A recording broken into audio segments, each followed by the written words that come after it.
इस एपिसोड में आप तमाम लोगों का मैं स्वागत करता हूं। आज हम लोग डॉक्टर केसी सिन्हा एक्सरसाइज 10.3 और क्लास 8 के टाइप 2 सवाल जो था उनको देखेंगे। और टाइप 2 में 5 नंबर से सवाल शुरू होता है, क्योंकि इससे पिछले एपिसोड में 4 नंबर तक के सवालों को हम लोगों ने सॉल्व कर लिया था। तो चलिए हम लोग 5वां नंबर के सवाल को शुरू करते हैं। 5 नंबर का सवाल जो है वह कहता है कि एक व्यापारी क्रय मूल्य से 20% अधिक मूल्य पर अंकित करता है। यदि वह 10% बट्टा देता है तो उसका लाभ प्रतिशत में ज्ञात करें। तो मान लेते हैं यहाँ पे क्रय मूल्य से कहता है 20% अधिक पे अंकित करता है। मान लेते हैं उस व्यापारी का, माना उस व्यापारी का क्रय मूल्य बराबर जो है वो है कितना, 100 रुपया। मान लेते हैं कि उसका अंकित क्रय मूल्य जो है वो है 100 रुपया। तो अब कहता है कि उसका अंकित मूल्य जो अंक करता है किसी भी सामान पे 20% अधिक मूल्य पे अंकित करता है। तो इसीलिए यहाँ पर प्रश्न से हम लिख सकते हैं क्या, अंकित मूल्य। इसीलिए अंकित मूल्य बराबर अंकित मूल्य, चूंकि 100 रुपया यह जो है क्रय मूल्य है और 20% अधिक पर वह क्या करता है, बढ़ा करके लिखता है, अर्थात यह 120 रुपया। 20% का मतलब 100 रुपया में 20 रुपया। तो यहाँ 100 रुपया ही इसको हम माने हैं। देखिए यहाँ पे क्रय मूल्य, तो इसमें 20% की वृद्धि करके यह क्या करता है, अंकित कर देता है। अर्थात अंकित मूल्य जो हो जाएगा वह हो जाएगा 120 रुपया। अब इसमें देखिए क्या कहता है आगे, कहता है यदि वह 10% बट्टा देता है, मतलब छूट देता है। तो यहाँ लिख देते हैं बट्टा बराबर 10%। तो जब यह 10% बट्टा दे दिया तो इसका बट्टा 10% देगा अंकित मूल्य का। तो हम क्या करेंगे, इसका बट्टा निकाल करके इसमें से घटा देंगे तो वह क्या हो जाएगा, उसका विक्रय मूल्य हो जाएगा। तो हम क्या करते हैं, बट्टा या विक्रय मूल्य डायरेक्ट निकाल लेते हैं। विक्रय मूल्य बराबर 120 माइनस 120 का 10%। 10% के बदले में हम क्या करते हैं, यहाँ पर 10/100 दे देते हैं। हमने क्या किया, 120 माइनस 120 का 10%। हमने क्या किया, जितना रुपया था अंकित मूल्य उसमें जो छूट दे रहा था वो एक साथ ही हमने यहाँ पे क्या किया, मेंशन कर दिया। तो चलिए इनको देखते हैं। यहाँ पर यह कट जाएगा और यह कट जाएगा। अर्थात 120 में से 12 रुपया घटाएंगे तो यह बचेगा 108 रुपया। यहाँ पे गौर से देखा जाए, यह जो है विक्रय मूल्य हमको यहाँ पर निकल गया 108 रुपया और क्रय मूल्य जो है वह है हमको 100 रुपया। तो हमको लाभ निकल जाएगा, या लाभ प्रतिशत भी यहाँ पे कह सकते हैं। लाभ बराबर क्या होता है, क्रय मूल्य घटा विक्रय मूल्य घटा क्रय मूल्य। तो विक्रय मूल्य कितना है, 108 और माइनस कितना, 100। तो यहाँ पे यह हो जाता है 8 रुपया। तो यह 8 रुपया जो है, चूंकि यह 100 पर ही आंकड़ा निकाले हैं, तो यह लाभ प्रतिशत का भी काम करेगा। लाभ प्रतिशत बराबर भी क्या, 8%। तो इसका उत्तर यही हो जाएगा 8%। इस सवाल को हम लोगों ने इस तरह से सॉल्व किया है, चूंकि इसलिए के नियम पर भी कह सकते हैं कि इसको सॉल्व किए हैं। 6ठा नंबर का जो सवाल है, 6 नंबर का जो सवाल है, 6 नंबर के सवाल को देखते हैं हम लोग आगे। देखिए 6 नंबर का जो सवाल है वो कहता है कि एक दुकानदार अपने माल पर क्रय मूल्य से 50% अधिक मूल्य पर अंकित करता है। यदि 10% बट्टा देता है तो उसका प्रतिशत लाभ ज्ञात करें। देखिए यह सवाल 5 नंबर और 6 नंबर बिल्कुल सेम सवाल है। यदि आप उसको 5 नंबर की तरह सॉल्व करेंगे तो ये आराम से सॉल्व हो जाएगा। हम क्या करते हैं, फिर से यहाँ पे मान लेते हैं क्रय मूल्य कितना है। माना क्रय मूल्य जो है वह क्या है, क्रय मूल्य बराबर मान लेते हैं 100 रुपया। 100 रुपया, जब क्रय मूल्य 100 रुपया मान लिए हैं तो यहाँ पे कहता है कि 50% अधिक पर अंकित करता है। तो अंकित मूल्य, प्रश्न से हम लिख सकते हैं अंकित मूल्य। इसीलिए अंकित मूल्य बराबर क्या, 100 प्लस 50 रुपया, यानी 150 रुपया। यह अंकित मूल्य हो गया। अब कहता है यदि 10% बट्टा देता है तो उसका प्रतिशत लाभ करें। 10% बट्टा देता है तो यहाँ पर निकाल लेते हैं विक्रय मूल्य या डायरेक्ट विक्रय मूल्य, या यहाँ पे पहले बट्टा लिख देते हैं। बट्टा बराबर यह 10% देता है, इसीलिए विक्रय मूल्य बराबर क्या हो जाएगा, तो यह हो जाएगा 150 माइनस 150 का 10% यानी 10/100। 100 ना 100 ना 100 ना 100 ना कट गया, इसमें से घटाएंगे तो यह 135 रुपया होगा।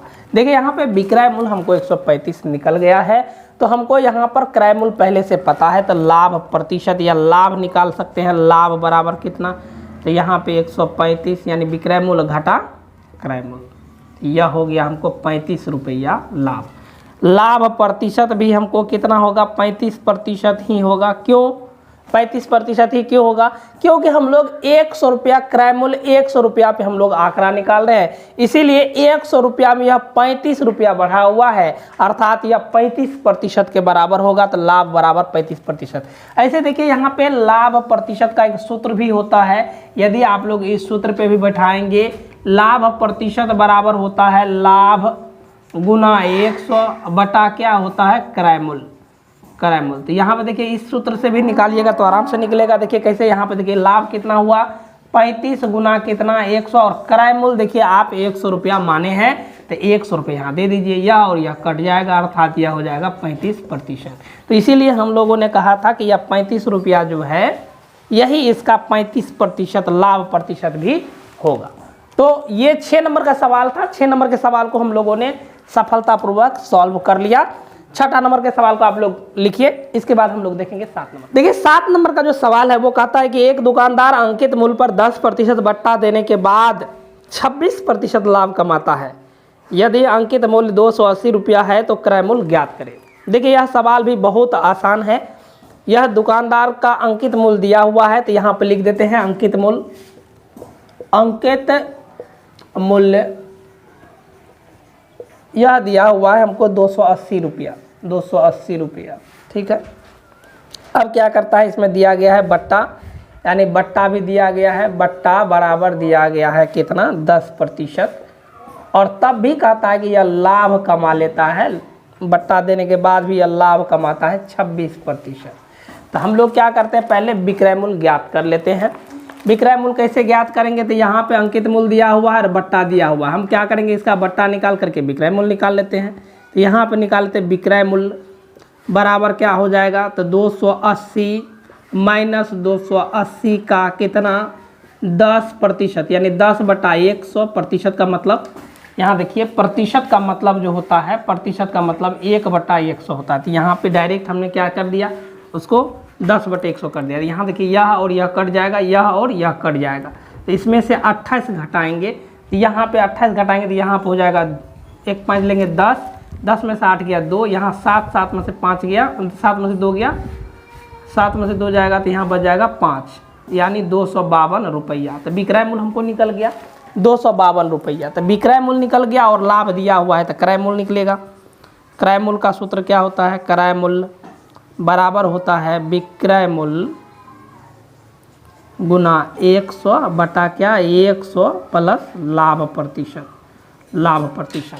तो हम लोग इस सूत्र पे क्या करते हैं, इस सवाल को सॉल्व कर लेते हैं। तो यहाँ देखिए क्रय मूल्य बराबर हो जाएगा, क्रय मूल्य बराबर हो जाएगा, विक्रय मूल्य हमको निकला है 252 रुपया, गुना कितना 100, अब बटा क्या, तो 100 प्लस लाभ प्रतिशत, लाभ 26%, यहाँ पे 100 प्लस 26, यानी हो जाएगा ये 252 गुना 100 बटा क्या 126। इसको काटते हैं, 2 से कट जाएगा, 2 से काटिए यह हो जाएगा 6, यहाँ हो जाएगा 3, और इसको भी 2 से काटेंगे तो यह हो जाएगा 2 एकम 2, यहाँ 2 दूनी 4 और 6 दूनी 12, 3 दूना 6, 6 दूनी, देखिए इससे यह 2 मरते में कट जाएगा, इससे यह 2 मरते में कट जाएगा। मतलब क्रय मूल्य जो है यहाँ पे क्रय मूल्य बराबर कितना हो जाएगा, तो 2 गुना 100 यह हो जाएगा 200 रुपया। तो इस प्रकार हमको 7 नंबर का क्रय मूल्य कह रहा था ज्ञात करने के लिए, तो क्रय मूल्य हम लोगों ने निकाल लिया कि इसका क्रय मूल्य 200 रुपया है। इस सवाल को आप लोग बना लें। और 8वां नंबर का सवाल जो है वो देखेंगे हम लोग। देखिए 8 नंबर का जो सवाल है वो दिया गया है कि एक दुकानदार अपने सामान के मूल्य को इस तरह अंकित करता है कि 12.5% बट्टा देने पर भी उसे 10% का लाभ होता है। यदि सामान का क्रय मूल्य 245 रुपया हो तो उसका अंकित मूल्य ज्ञात करें। देखिए यहाँ पे 8 नंबर का जो सवाल दिया गया है उस सवाल को हम लोग सॉल्व करते हैं। तो यहाँ पे दिया गया है क्रय मूल्य, तो पहले हम लिख देते हैं क्रय मूल्य। क्रय मूल्य जो दिया गया है वह लिख देते हैं। क्रय मूल्य दिया गया है हमको 245 रुपया, 245 रुपया। और कहता है अंकित, मतलब एक दुकानदार अपने सामान के मूल्य को इस तरह से अंकित करता है कि 12% बट्टा, बट्टा यहाँ पे दिया हुआ है, बट्टा देख लेते हैं। बट्टा बराबर दिया गया है 12.5%। और कहता है कि लाभ जो है उसको लाभ बराबर दिया गया है कितना, 10%, 10% दिया गया है। यहाँ पर देखिए, यहाँ पर विक्रय मूल्य हमको ज्ञात हो जाएगा। विक्रय मूल्य बराबर क्या होता है, विक्रय मूल्य बराबर होता है क्रय मूल्य इनटू 100 प्लस लाभ प्रतिशत, अब बटा क्या 100। तो यहाँ से हमको विक्रय मूल्य ज्ञात हो जाएगा। तो पहले क्रय मूल्य यहाँ पे 245 इंटू 100 प्लस कितना लाभ प्रतिशत 10। तो यहाँ पे डायरेक्ट लिख देते हैं गुना करके 110, 110 ये 110 बटा क्या 100। तो यहाँ देखिए इसको यहाँ से काटेंगे, कट जाएगा। 11 पचे 55, 55 का 5 हाथ में 5, 11 चौके 44, 44 5 49 हाथ में 4, 11 दूना 22, 22 4 26, 2695 बटा कितना 10। इसको निकालिएगा तो यह हो जाएगा 269.5 रुपया। हमको विक्रय मूल्य निकल गया है। जब हमको विक्रय मूल्य निकल गया है तो हमको क्या ज्ञात करना है, तो हमको अंकित मूल्य ज्ञात करना है। यहाँ पे हमको दिया हुआ है बट्टा, तो अंकित मूल्य बराबर क्या होता है, अंकित मूल्य बराबर होता है विक्रय मूल्य गुना 100 बटा क्या 100 माइनस क्या बट्टा दर प्रतिशत।